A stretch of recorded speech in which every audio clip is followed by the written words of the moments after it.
Welcome to the final project package for project number 2. I'm excited about this. Y'all have done some great work over the course of the last 4 or so weeks, moving all the way from initially when we started, trying to identify who we were going to be designing for, where your apartment was located at, what kind of apartment it was going to be, through mood boards into IA mapping, going through the process of wireframing again to design systems or style guides, and then finally your clickable prototype in InVision. And so tonight is just a culmination of all that work into your final package. Now, this video is available early, so I would encourage you to get started.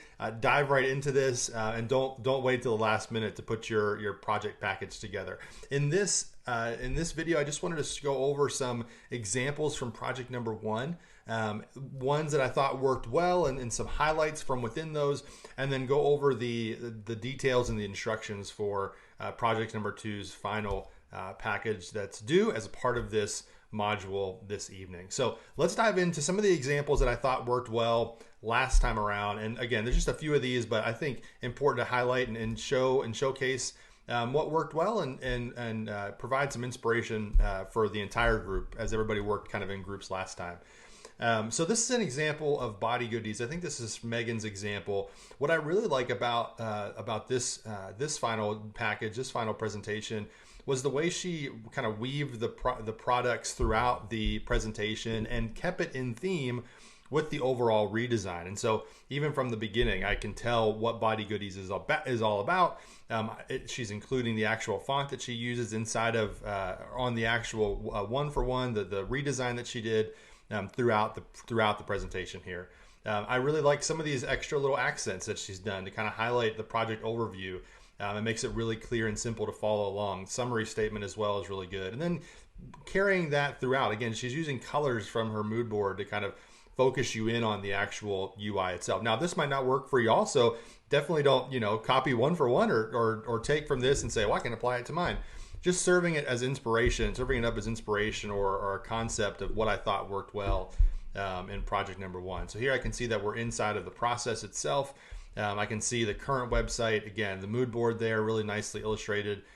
Desktop wireframes also are there, mobile ones as well. And again, we're not focusing on mobile for this assignment, but and even in these, as we go into the prototypes, focusing me in on the actual home screen here and just highlighting portions of it with the link out to the Adobe XD file there. Again, switching up the color, that's just really nice. So I think this is just a nice example of consistent from screen to screen, from presentation, from slide to slide, of a nice kind of final presentation, final package for this project. And again, what I've learned, I think this is nice. What I liked about what Megan did was she focused on the elements of the actual process that meant a lot to her, that she felt were important. So not just kind of recapping, overall what you did in the project, but really what was the focal points or what you learned, what you were most proud of the work that you did for this project. So lesson number 1, design layouts,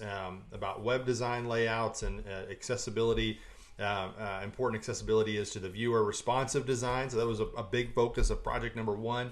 And then displaying the products. How can you take the items that are already a part perhaps of a website and showcase them even better as a part of this redesign. So I just served this up as an example of one that I think worked really well from project number 1. Another example here. I think this is Don's from Northside CMAX Northside TV and Appliance. And so what I really like about Don's, I just wanted to highlight here in this example, was the way I feel like he went, beyond just kind of the minimum requirements for the project. Even little things like this, where, thinking about the design process from his own perspective. When we went through the steps of project number 1, we selected a business, we created a mood board, we built some wireframes, and then we did the final prototype. And the way he phrased it is design, build, and paint the house. I thought that was just a really easy kind of anecdote or example of what that would mean kind of in another space to kind of relate to. I thought that was just a clever little way to do that. And I think throughout this, what worked well was, as Don introed each step of the process, kind of gave a little bit of an overview to set context of, here's how I completed my wireframes. Here's what it meant as far as what to the process and how it went. Again, for prototype, this is how I did my prototypes. Here's in context how it fits into the overall process, and then what it meant to me to set the stage for what we're about to see on the next few slides. And so I really appreciate that. I thought that was a really nice little touch to this. And again, as you're thinking about how this might translate into a case study, how this might translate into a portfolio or a presentation, or perhaps being leveraged as an example in an interview for a potential job. Those little extra bits of context or thinking, you explaining your thinking behind the process, just help take your work above and beyond, rather than just showcasing what you did, the thought process behind it. And I think based off some of the videos that I included in a module earlier last Tuesday, looking at case studies and things like that, and I think it's important to showcase your thought process and your work and kind of what you're thinking behind going from step to step and then into the final prototype itself. And then finally, this is Cassidy's The Skate Zone. I think what was really nice about this was just how she kept that playful theme that was incorporated into the UI, into the actual website throughout the actual presentation here. And so even from the very beginning, slide number 1 here, I can get a sense of this is a playful, fun experience that I'm about to go through. And so that kind of just helps build all the way to your final presentation, your final UI deliverable at the very end of this deck, where it feels in theme. It feels like a complete package that kind of is a summarization of everything, all the work that has been done as a part of the Skate Zone Fun and Event Center. And so here throughout it, you see, these shapes are included. I've got nice focuses on, the mood board, the wireframes, and even though, Cassidy's wireframes were much longer, showing the full height of the page itself, it's okay to make those a little bit smaller here and readable. So I know with this project, you're gonna definitely have that, as some of y'all's pages are a little longer, and that's okay. I think shrinking them down to fit within this size is definitely fine. I think Cassidy did a great job to do that here.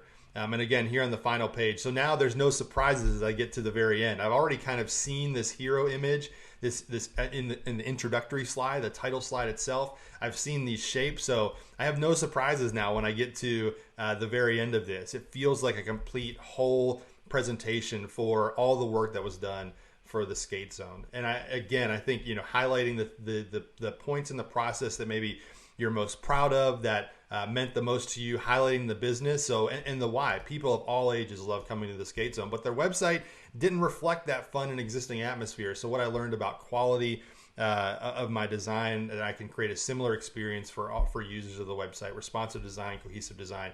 So again, less about what we learned about the deliverables, about the project itself, but selling the work as far as the lessons learned, and highlighting the wins, the things that you're most proud of, the things that you feel like are most compelling about your actual your design there. So hopefully that was helpful. I just wanted to bring a snapshot of a few examples that I thought worked well, and what about them worked well from project number 1. Let's slide back into our presentation here and just go over the final requirements for this project. So instructions for the assignment. So you're going to compile your work from the previous 5 milestones and weave them together to tell the story of your effort on this project. So telling a story plays a big role, again, as we showcased in last week's module about case studies, using these as potential portfolio pieces. And so hopefully you see that what we're doing here for these final projects aren't just kind of checking the boxes of everything that we've done for this work, but is really helping set you up to use this potentially in an interview or in a case study that you would build on your online portfolio. So you're going to leverage your previous work to craft a presentation that satisfies all the requirements that we're about to go into here below. So as far as the requirements go, very similar to project number 1's package. Final file type is going to be a PDF. Set it up in those dimensions of kind of that 16 by 9, the widescreen format. That's 1920 pixels wide by 1080 pixels tall. The final file name is going to be project2_final_ your initials. For me, it's rsf.pdf. The file should include highlights from all the work that you did in project number 2, your final visuals, and a link to the final prototype from milestone number 5. So again, treat this as your final presentation, your final summary of all the work that you've done. This should be completed work. This should be everything, anything that you saw from peer feedback or peer review in your final prototype, you should include in an updated view of that as you submit it for this project. And hopefully that clarifies with any issues that you may have had in project number 1.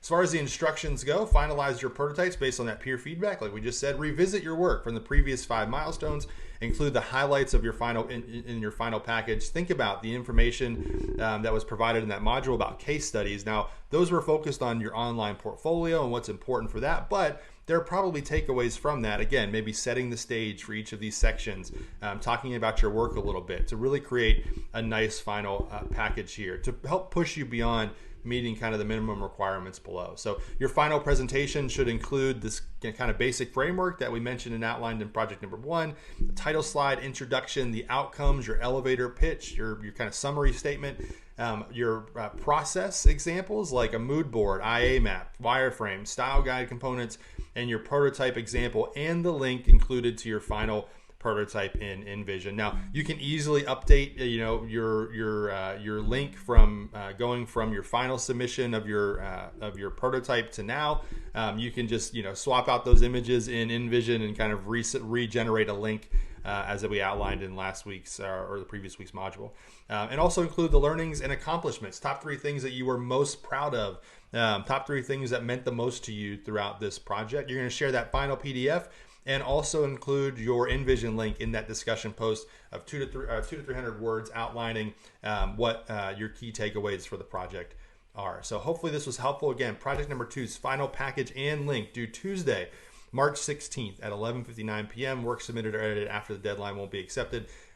Please get your work in on time. Don't wait till the last minute. Start early. As soon as you finish your prototype, jump in and start creating your final presentation. If you're working smarter, not harder, you'll be doing this throughout the project. And so hopefully you've been kind of tracking yourself along the way and building kind of each slide as it relates to the deliverables that you've done. So hopefully this was helpful as an overview. I've got another video in this module that maybe can help take a portion of your presentation to the next level as it relates to building live UI mockups, which are really cool, kind of creating a lifelike scenario. Again, that just helps sell the work, imagines the audience kind of using it in real time. But again, final project number 2 package and link due Tuesday, March 16th, 11:59 p.m. I'm looking forward to seeing what you all do. Hopefully you can see that these are going to be really helpful pieces if you pursue a UI UX career that you can leverage and use in the interview process, on your case studies, part of showcasing your work. So looking forward to seeing what you do, and I'll talk to y'all later. Thanks.